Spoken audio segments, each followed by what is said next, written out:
אני רוצה לספר קודם כל עליי כאבא ועל הבת שלי ובעלה. דפנה הייתה יחד עם איוון בממ"ד שתיהם. 8:30 בבוקר היא כותבת לי, איפה אנשים, איפה הצבא, אנשים לא מגיעים והמחבלים מנסים להיכנס הביתה כבר, הם שוברים את הדלתות ונכנסים. 10 בבוקר היא כותבת לי, הם שוברים את כל מה שרואים, ומנסים לפתוח את הדלת של המקלט.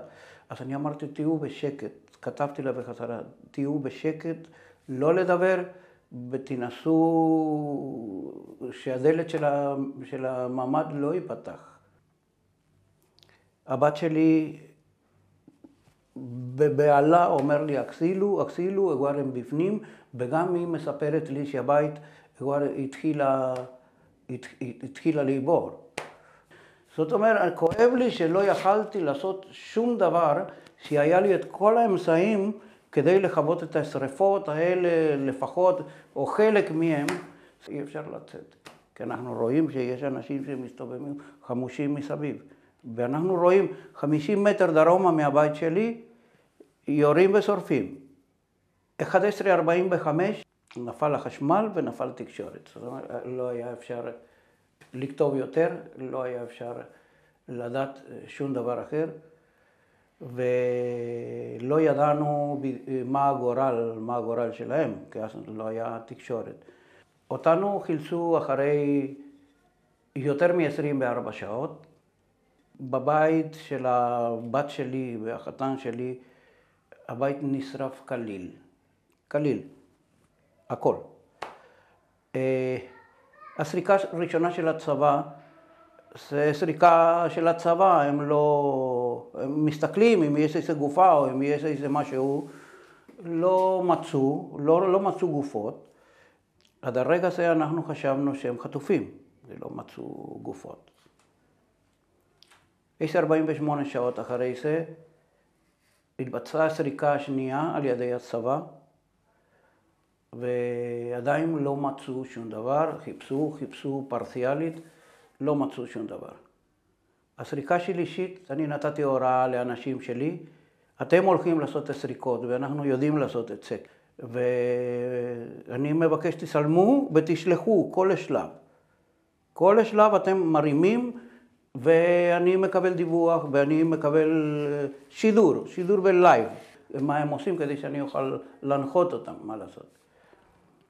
אז בסופו של דבר גילינו שתי גופות שכנראה שהם מתו מחובקים. היה גוש של אפר. אני הצלחתי לראות בין השרידים האלה, איזה הגיל שהיה פה, ראיתי את הגיל שם, אז אני כבר ידעתי על מה מדובר. הם היו בערך 2 מטר מהדלת ביטחון, כאשר הדלת ביטחון מחוררת לגמרי, זאת אומרת, מחוררת ביריות. לפי הממצאים, הבת שלי ובעלה, הם לא נהרגו מהאש או מהעשן, נהרגו פשוט לפני, ירו בהם בכמויות.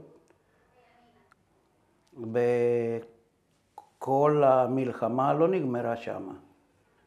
הם באו ואמרו לי, אנחנו ננסה להפריד את הגופות. אין מה להפריד, זה יש אפר. ואז נקבל 2 גופות. אז אני אמרתי, חברים, אם הם מתו ביחד, מתו מחובקים, אז רצוני זה לקבור אותם ביחד, ככה בסולה כזאת. וקיבלנו אותם בכת קטן, לקחנו אותה לקבורה בכיסופים, אני התעקשתי שהקבר יהיה בכיסופים, זאת בת יחידה, ואני את הקריאה קראתי בתוך ליבי הרבה זמן. עושים קריאה פעם אחת, נכון? את הקדיש הזה לפי מה שאני מאמין, נכון? כל פעם, כל יום.